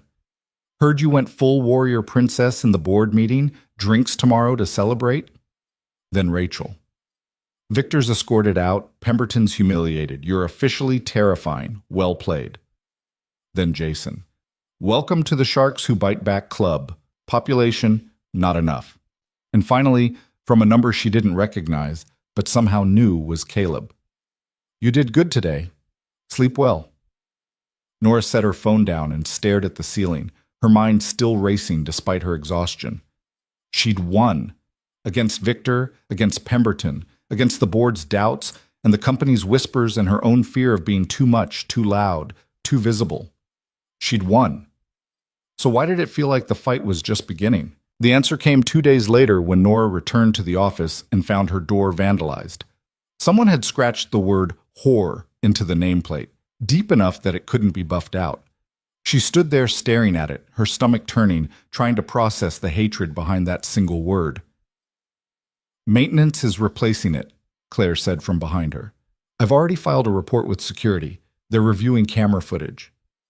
Nora didn't turn around. Who would do this? Someone who's angry you're still standing. Claire's voice was matter-of-fact. The question is whether it's an isolated incident or the beginning of something worse. It was the beginning. Over the next week, Nora received 3 anonymous emails suggesting she'd be better off finding a new opportunity before things get ugly. Her car was keyed in the parking garage. Someone started a rumor that she'd been seen leaving Caleb's penthouse at 2 a.m., which was completely false but spread like wildfire anyway. The whispers got louder, the looks got colder, and Pemberton, though publicly cordial, seemed to be everywhere she was, his presence a constant reminder that he hadn't forgotten or forgiven. Nora reported each incident to HR, documented everything, kept her head down and focused on the work. But inside, she was terrified. Because Victor had been right about one thing. Caleb couldn't always protect her, and the people who wanted her gone were patient, strategic, and willing to fight dirty. On Friday evening, Nora was packing up to leave when her office door opened. Pemberton stood there looking more tired than usual. "Do you have a minute?" he asked. Every instinct told her to say no, but curiosity won out. "Sure." He closed the door and sat down across from her desk. For a long moment, he just looked at her, his expression unreadable. "I owe you an apology," he said finally. Nora blinked. Of all the things she had expected him to say, that wasn't one of them. "I let my ego get in the way of good judgment," Pemberton continued. "Your Apex revision is better than my original strategy. I knew it the moment you presented it, but admitting that felt like admitting I'd lost a step, that I wasn't as sharp as I used to be. So instead of supporting you, I tried to tear you down." He looked genuinely uncomfortable. That was unprofessional, and it was wrong. Nora didn't trust it. Couldn't afford to. "Why are you telling me this?" "Because Patricia Fang cornered me yesterday and told me in no uncertain terms that if I didn't get over myself and start acting like a senior executive instead of a threatened child, she'd recommend my removal from the board advisory committee." He smiled without humor. "Apparently my behavior in the board meeting was embarrassing and beneath the standards of this organization." "Patricia said that?" "Among other things, most of which I deserved." Pemberton stood. "I'm not asking you to forgive me, Ms. Bennett. I'm asking you to let me prove I can be better than I've been. Your strategy is good. You deserve support, not sabotage. And if you're willing to give me a chance to be part of the solution instead of the problem, I'd like to help make Apex succeed." He extended his hand. Nora looked at it for a long moment. This could be genuine. Or it could be another strategy, a different kind of attack disguised as peace. But sitting here refusing to accept an olive branch made her just as small as the people trying to keep her down. She shook his hand. "One chance, Mr. Pemberton. That's all you get." "That's all I'm asking for." He left. Nora sat there alone, trying to figure out if she'd just made an ally or armed an enemy. Her phone buzzed. Caleb. "Dinner? My treat. You look like you could use a break." Nora smiled despite everything. "Where?" "Somewhere that doesn't remind us we work together. 8 p.m.? See you there." She gathered her things and headed out, passing Marcus at the security desk on her way. "You hanging in there, Miss Bennett?" he asked. "Trying to," she admitted. "Keep your head up. People like you always make it through. It's the ones trying to hold you back who end up falling." He smiled. "My wife says to tell you she's proud of you. Saw the clip of you in that board meeting. Said you reminded her of herself 30 years ago." "There's a clip?" "Someone leaked it online, cut out Victor and Pemberton. Just kept your part. It's going viral." Marcus pulled it up on his phone. 2 million views and counting. Nora watched herself on the screen, standing in front of the board, defending her work with a strength she hadn't known she possessed. The comments were brutal. Half called her inspiring, half called her worse things than what had been carved into her nameplate. But she was still standing, and that, Nora realized as she walked out into the cool evening air, was what mattered. Not winning perfectly, not being liked, not avoiding the fight, just refusing to go down. The restaurant Caleb chose was nothing like Nora expected. No white tablecloths, no chandeliers, no waiters in tuxedos. Just a small Italian place tucked into a neighborhood she'd never been to, with checkered tablecloths and bread that came in a basket instead of on china plates. He was already there when she arrived, sitting at a corner table in jeans and a sweater that made him look younger, less like the CEO who commanded boardrooms, and more like someone's older brother. "This is where you take your business associates?" Nora asked as she sat down. "This is where I take people I actually want to talk to." Caleb poured her a glass of wine from the bottle he'd already ordered. "The fancy places are all performance. Here, you can just be human." Nora took a sip. It was good wine, probably better than anything served in this casual setting should be. How did you find this place? My wife loved it. The words came out easily, but Nora saw the flicker of pain cross his face. We used to come here every Friday night before Emma was born. It was our escape from everything else. It was the first time he'd mentioned his wife directly. Nora didn't know what to say, so she just waited. Sarah, Caleb continued, staring at his wine glass. Her name was Sarah, and before you ask the question everyone asks, she died in a car accident 4 years ago. Drunk driver ran a red light. She was gone before the ambulance arrived. I'm sorry, Nora said quietly. Everyone is. He looked up at her. That's what people always say. And I appreciate it, I do. But sorry doesn't bring her back. It doesn't make Emma stop asking why Mommy isn't at her dance recitals. It doesn't make the bed feel less empty. He paused. I'm not telling you this to make you uncomfortable. I'm telling you because I want you to understand something. When I saw you in my office that night, ready to quit because you'd been made invisible for too long, I saw someone who reminded me that there's still fight left in the world, that not everyone gives up when things get hard. Nora's throat tightened. I almost did give up. But you didn't. That's what matters. Caleb leaned back as the waiter appeared with menus. They ordered without looking, both too tired to care about choices. After the waiter left, Nora said, Can I ask you something personal? After what I just told you, I think we're past the point of professional boundaries. Do you ever regret it? Building the company, pouring everything into success? Does it feel worth it? But Caleb considered the question for a long time. Some days, yes. Some days I look at Emma and think I'm doing this for her, building something that will give her security and opportunities I never had. Other days I think I'm just hiding from the fact that I don't know how to be anything other than the CEO, that if I stopped working, I'd have to face how lonely I actually am. The honesty of it hit Nora hard. She'd spent so much time seeing Caleb as the powerful executive, the man who had everything, that she'd never considered he might be as lost as she was. For what it's worth, she said, I think you're a better father than you give yourself credit for. Emma's lucky to have you. You've never met Emma. I've seen the way you talk about her. That tells me everything I need to know. Caleb smiled, a real smile this time. She's been asking about you, actually. Heard me mention your name on a call and wanted to know who Nora was and why Daddy talked about her all the time. Nora felt her face warm. What did you tell her? That you're someone very smart who's helping Daddy with work, and that maybe someday she could meet you if you wanted. The implication hung between them. This wasn't just dinner between colleagues anymore. This was something shifting, something crossing a line that maybe shouldn't be crossed. I'd like that, Nora said carefully. Meeting her, I mean. Yeah? Caleb's expression softened. She'd like you. You're real. Emma's good at spotting fake people. Comes from having a father whose entire life is surrounded by them. The food arrived, giving them both a moment to step back from whatever precipice they'd been approaching. They ate and talked about safer things, movies, books, the ridiculous price of rent in the city, Marcus's stories about the early days of Rowan Global when it was just 10 people in a rented office space. It was easy, comfortable in a way Nora hadn't expected, and dangerous for exactly that reason. As they were finishing dessert, Caleb's phone buzzed. He glanced at it, and his expression changed. I need to take this. It's Emma's nanny. He stepped outside. Nora watched through the window as his body language shifted from relaxed to tense. When he came back in, he looked exhausted. Emma's running a fever. Nothing serious, but Rebecca wants me to come home. He pulled out his wallet. I'm sorry. Don't apologize. Go. Nora stood. She needs you more than I do. Caleb hesitated, then grabbed his jacket. This was supposed to be your break from everything. I ruined it. You didn't ruin anything. And Caleb? She touched his arm briefly.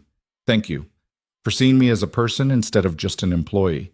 It means more than you know. He looked at her for a long moment, something unreadable in his eyes. Then he nodded and left. Nora sat back down, finished her wine, and tried not to think about how much she'd wanted him to stay. The next 2 months were a blur of execution. The Apex initiative moved from strategy to implementation, and Nora found herself on planes to Singapore, Vietnam, and Thailand more often than she was in her own apartment. She met with local partners, navigated cultural differences that would have torpedoed a less careful approach, and slowly built the foundation for what everyone was now calling the Bennett method. The whispers didn't stop. If anything, they got more creative. But Nora learned to ignore them, focusing instead on the work and the small team of people who actually believed in what she was building. Pemberton, to his credit, kept his word. He wasn't warm, wasn't friendly, but he was professional. He shared resources, offered introductions to contacts in the target markets, and even defended her approach when other executives questioned it. Victor was gone. Fired after a 2-week investigation that uncovered 5 years of systematic plagiarism. Nora heard through the rumor mill that he'd tried to sue for wrongful termination, but couldn't find a lawyer willing to take the case once they saw the evidence. She felt nothing about it. No satisfaction, no guilt. Just the quiet relief of a threat neutralized. But the real change came in her relationship with Caleb. They started having coffee every Monday morning, ostensibly to review the week ahead, but really just to talk.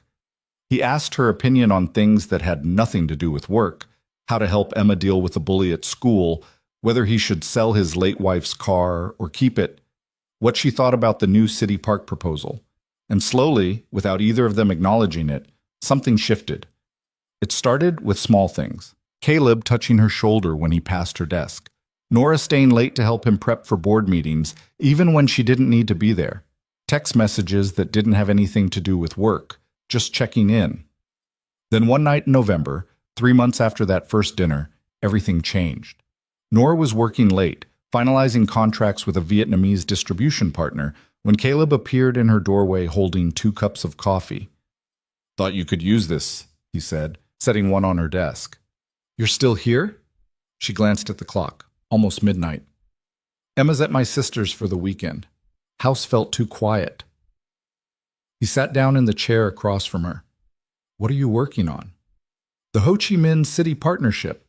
They want additional guarantees about local hiring practices. Smart on their part, honestly. We've made a lot of promises. And they want to make sure we follow through. Can we deliver?" "If we're serious about this, yes. If we're just paying lip service to cultural sensitivity, no." Nora leaned back. "That's the thing nobody wants to hear. Doing this right is expensive and slow, but doing it wrong destroys everything." Caleb smiled. "You sound like me 10 years ago, before I learned that most people don't actually want things done right. They want things done fast and cheap." "Is that what you think I am? Young and idealistic?" "I think you're someone who still believes the work matters more than the optics. I hope you never lose that." He paused. "Even though this job will try its hardest to beat it out of you." They sat in comfortable silence for a moment. Outside, the city glittered against the dark sky. The building was empty except for security and the skeleton crew of workaholics who never seemed to leave. "Can I tell you something?" Nora said quietly. "Something I probably shouldn't say out loud. Always. Sometimes I miss being invisible. I know that sounds insane after everything I've fought for, but there are moments when I think about how simple it was when nobody expected anything from me, when I could just do the work without everyone watching, waiting for me to fail." Caleb nodded slowly. "I get that. More than you know. Do you ever regret it? The success? The visibility? All of it?" "Every single day." He set down his coffee cup. "But then I think about the alternative. Going back to being powerless, watching other people make decisions that affect thousands of lives without caring about the consequences. And I realize I'd rather carry the weight than pretend I don't see it." Song. He looked at her. "You're carrying it now, too. The question is whether you let it crush you or whether you learn to hold it steady." "How do you do that? Hold it steady?" "You find something that reminds you why it matters. For me, it's Emma, knowing that I'm building something that might make the world a little better for her generation." He hesitated. "And lately, it's been watching you fight, seeing someone refuse to be made small. That reminds me why I started this company in the first place." The words hung between them, heavy with implication. Nora's heart was pounding. She should say something professional, something that pulled them back from wherever this was heading. Instead, she said, "I couldn't have done any of this without you. You know that, right?" "You could have. You would have found another way, another door.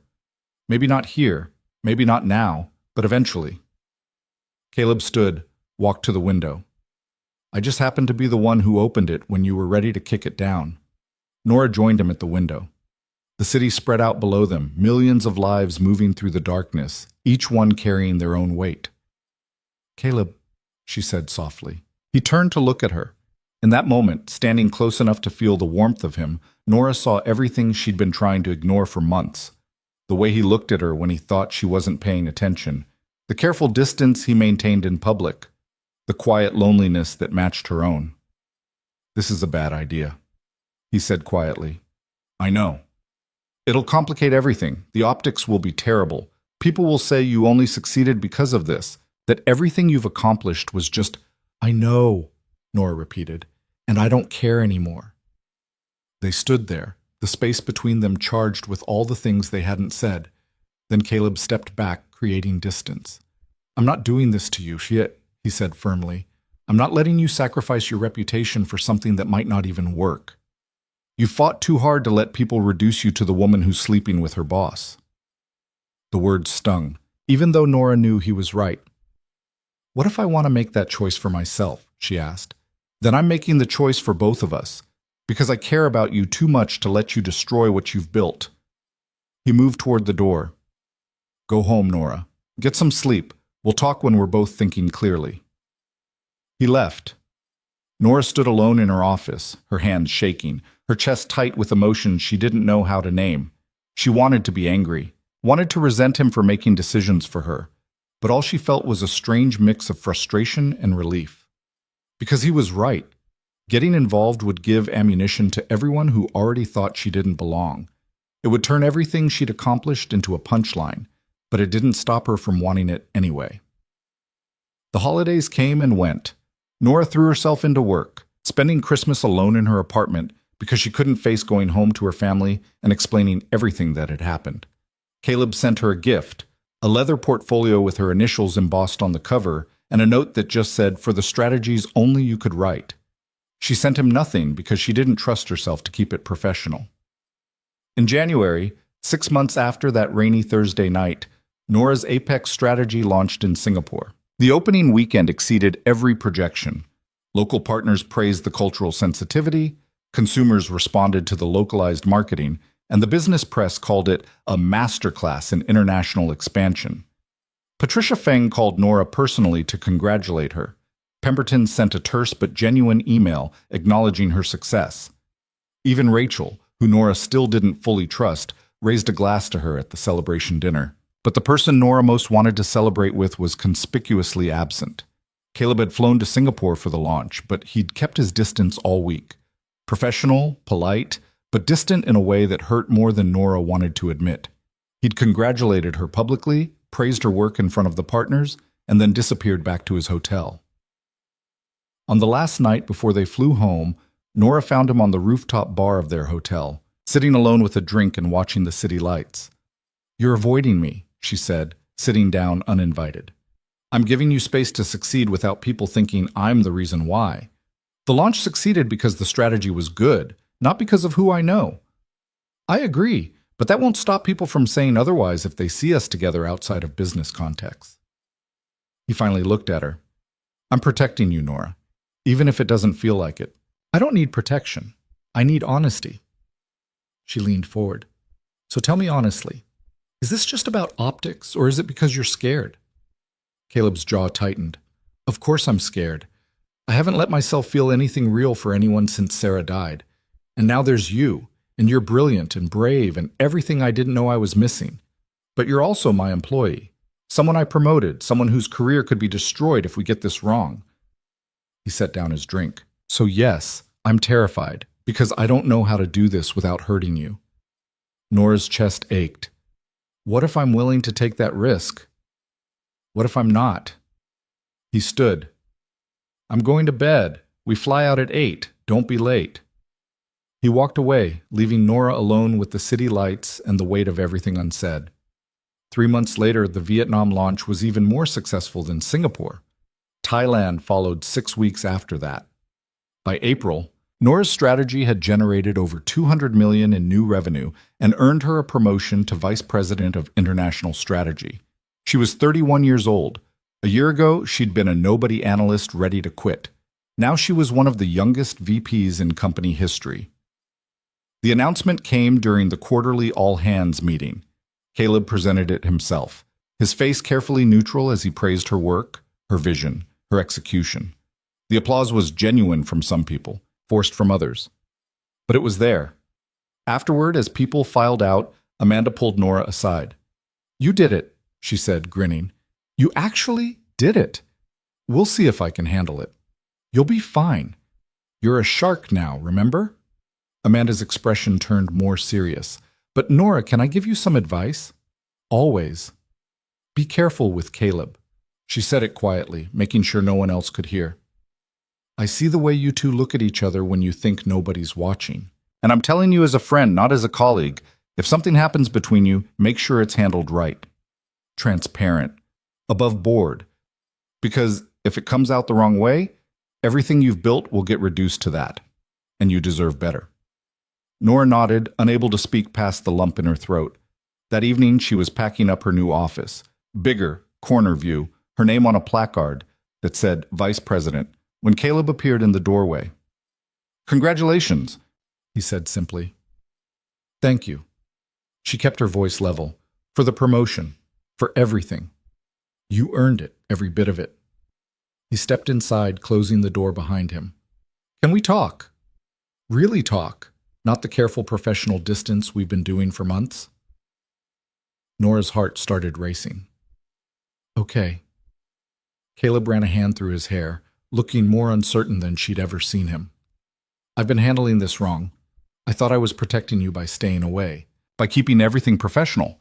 But all I've done is make you feel like what we had, whatever it was, didn't matter, and that's not true." "Then what is true?" "The truth is I'm falling in love with you, and it scares me to death." The words came out raw, honest. "The truth is every success you have makes me proud and terrified in equal measure because it means you don't need me anymore. And the truth is I don't know how to be with you in a way that doesn't put everything you've worked for at risk." Nora felt tears sting her eyes. "Do you want to know my truth? Please." "My truth is I fell in love with you somewhere between that first night in your office and now. My truth is I don't care about the optics or the whispers or what people think, because the only opinion that matters to me is my own. And my truth is I'm tired of pretending I don't want this just because it's complicated."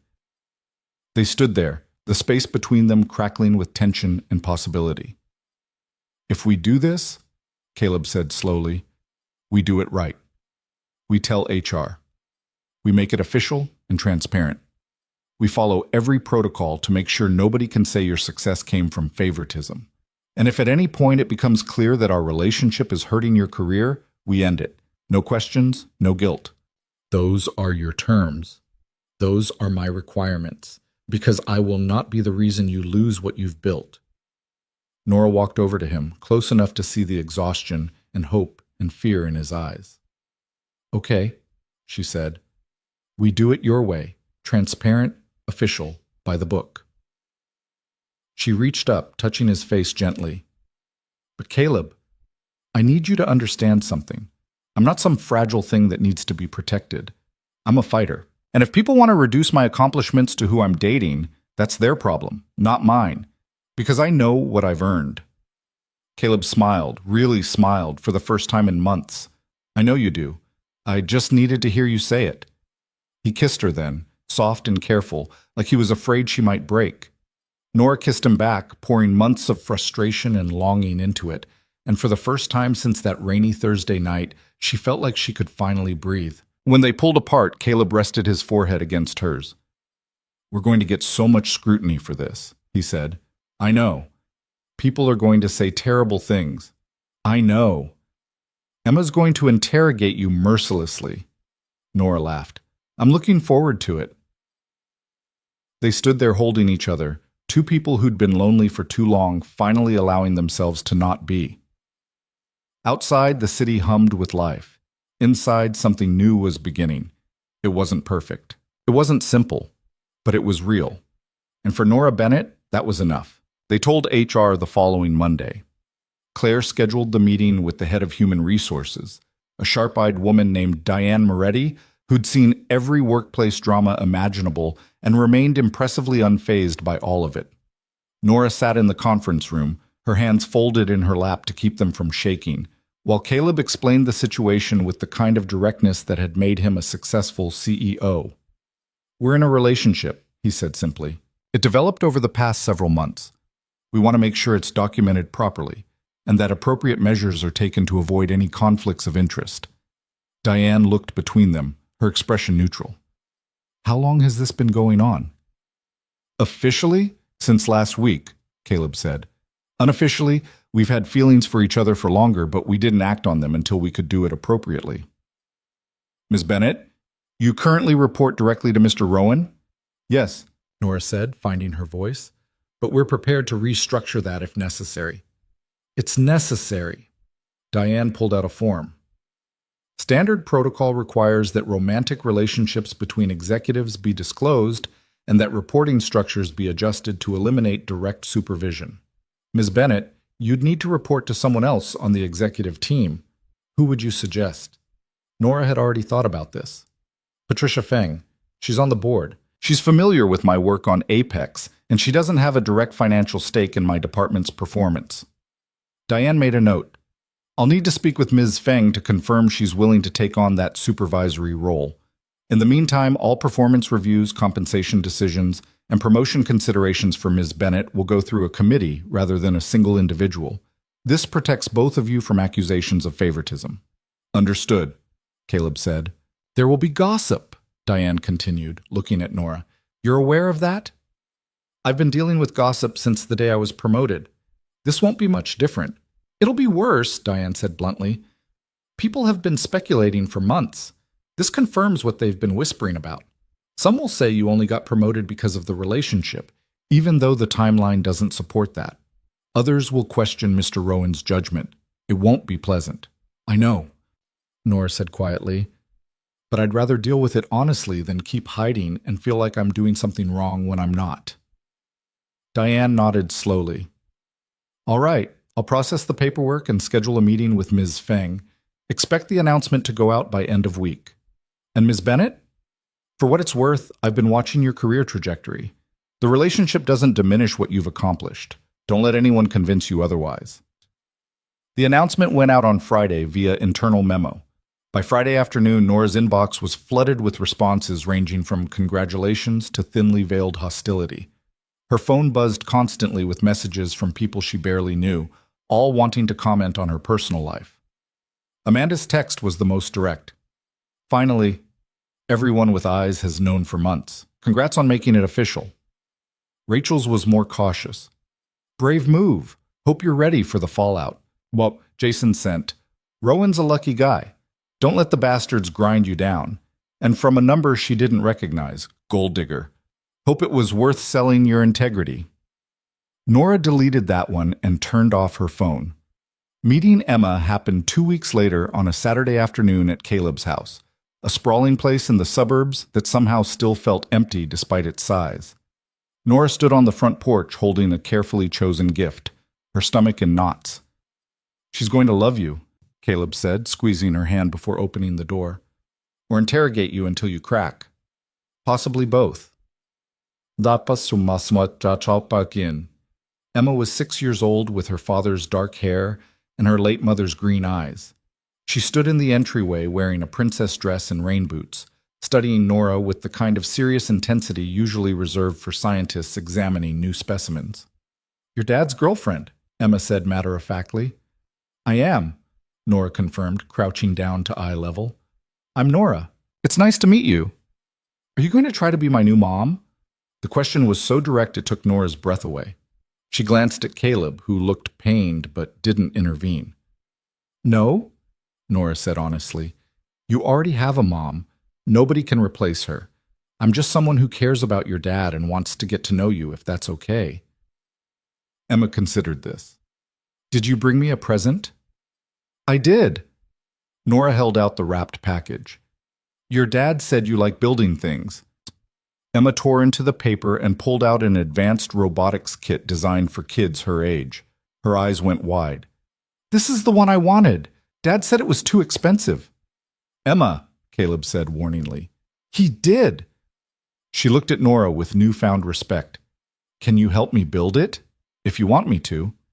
Okay, but I'm in charge. Deal. They spent the afternoon on the living room floor, building a robot that could move on voice commands. Emma was bossy, brilliant, and utterly unself-conscious about asking Nora questions that ranged from, why do you like my dad? To, do you know how to make mac and cheese? To, if you and dad get married, do I have to call you mom?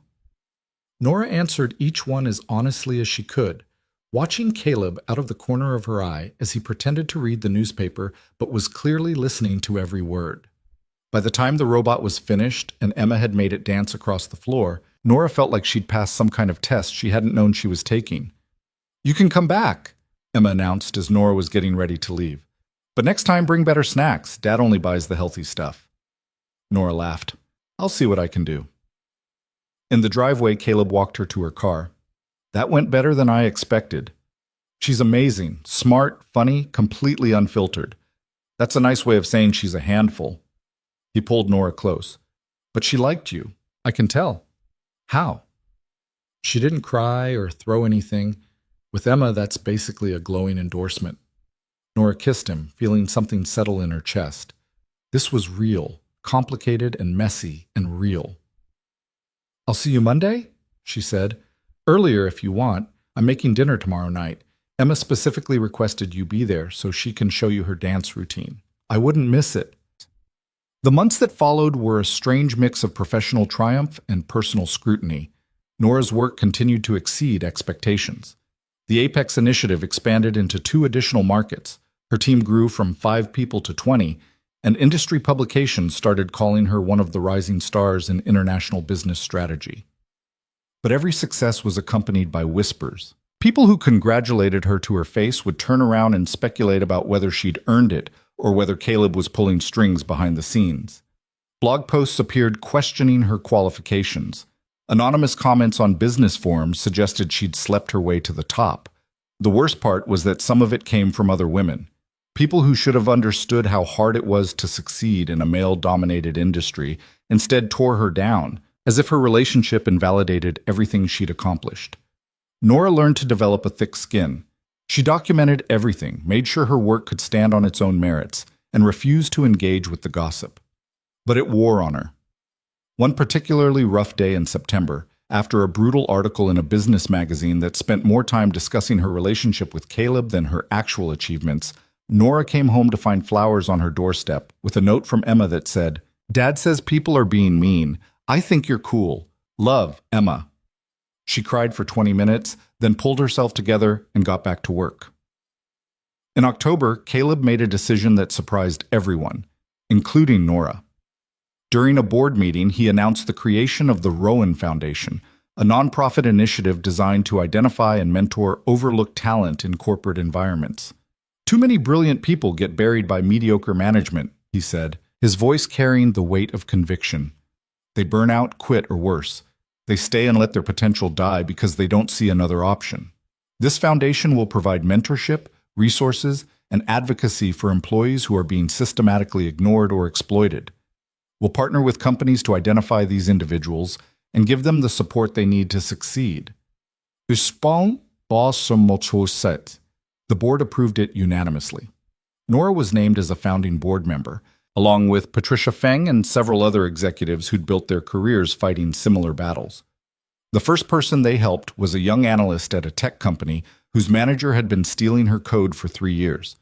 Within 6 months, she'd been promoted, her manager had been fired, and she'd filed a patent for an algorithm that would change her entire industry. The second was a marketing coordinator whose ideas had been dismissed for being too ambitious, until the foundation connected him with resources to prove his concepts worked.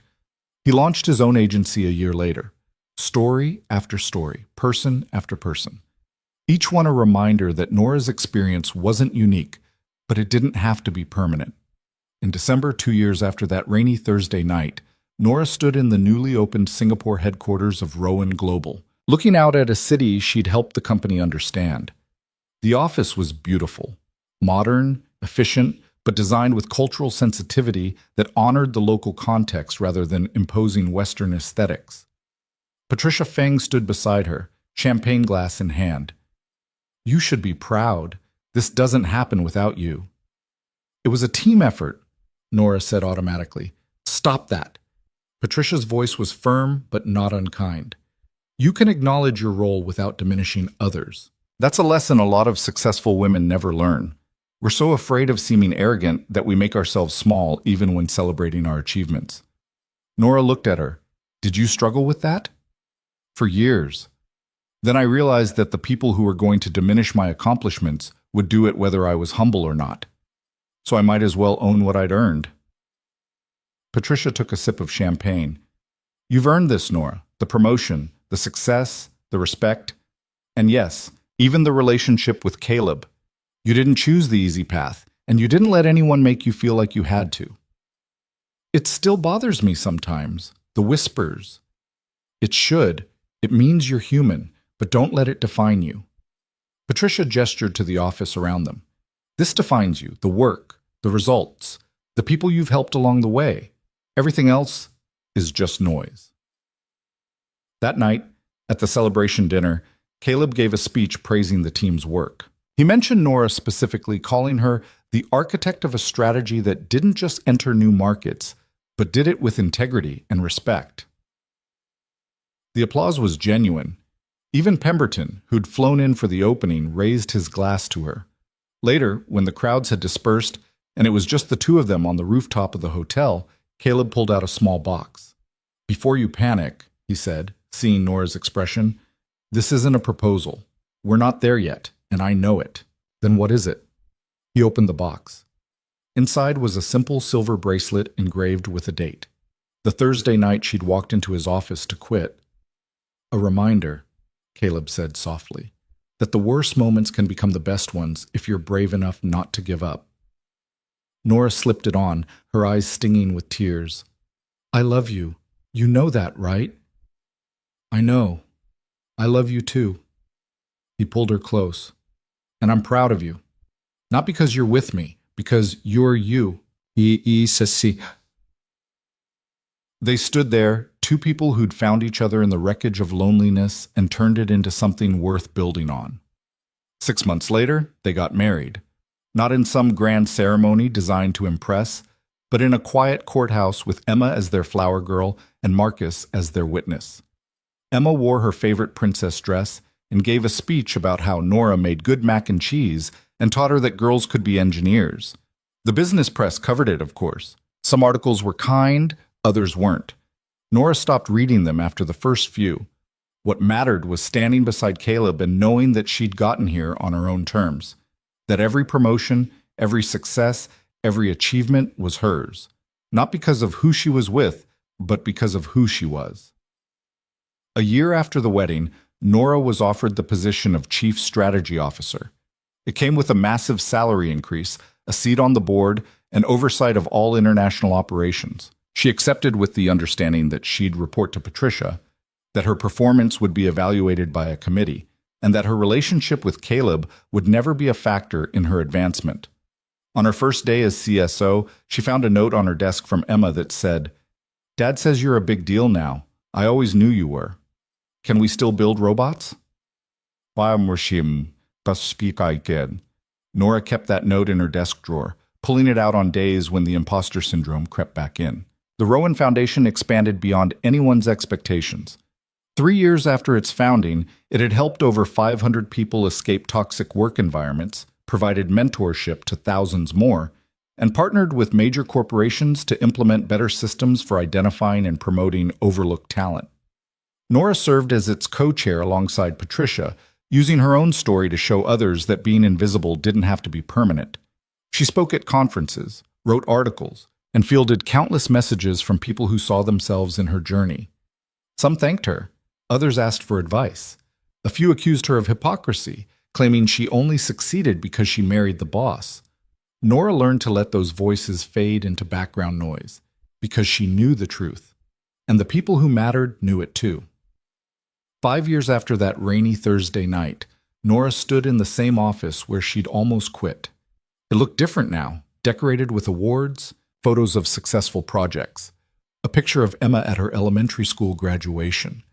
But the view was the same, the city spreading out below, full of people carrying their own weight, fighting their own battles. Caleb appeared in the doorway. "You ready?" "Almost." Nora was preparing for a keynote speech at the Women in Business Summit. The topic, From Invisible to Unstoppable. "Nervous?" he asked. "Terrified, which means it matters." He smiled. "You're going to be brilliant. You always are." "Even when I'm not, I'll be honest. That's what people need. Not perfection, just someone who tells the truth." "That's why they love you." Nora gathered her notes, checked her appearance one last time, and headed for the elevator.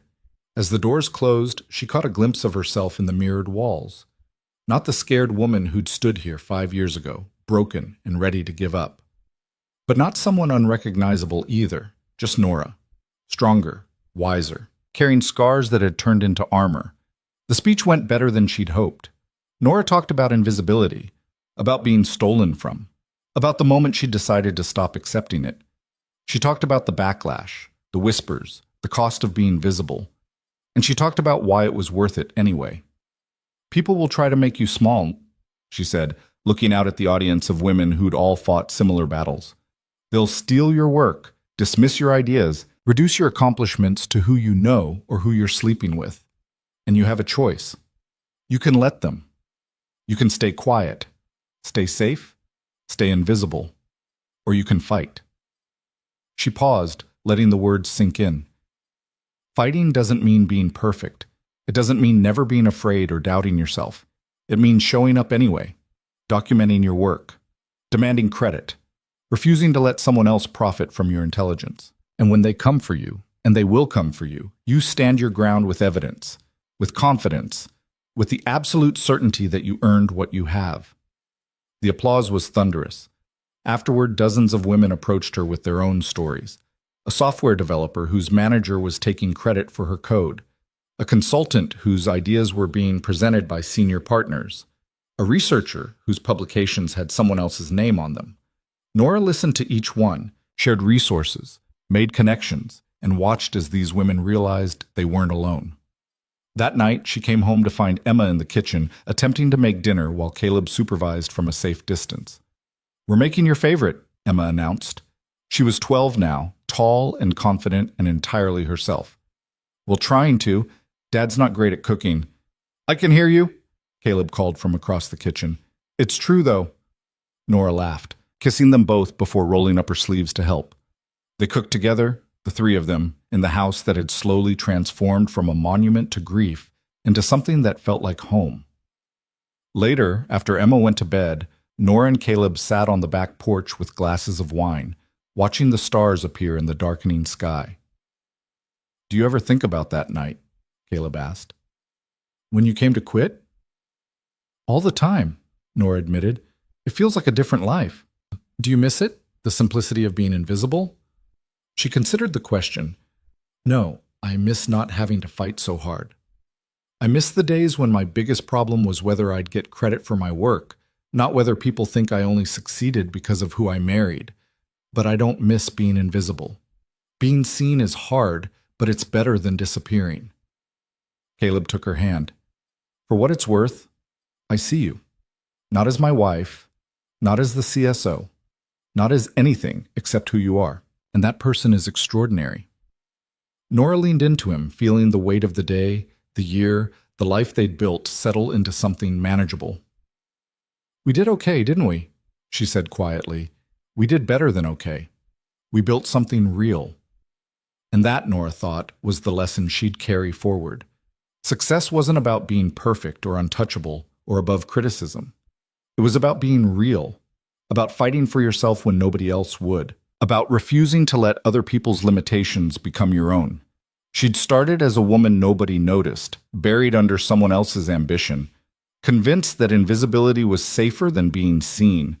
She'd become someone who stood in rooms full of power and spoke with her own voice, someone who built strategies that changed entire markets, someone who helped others find their own path out of darkness.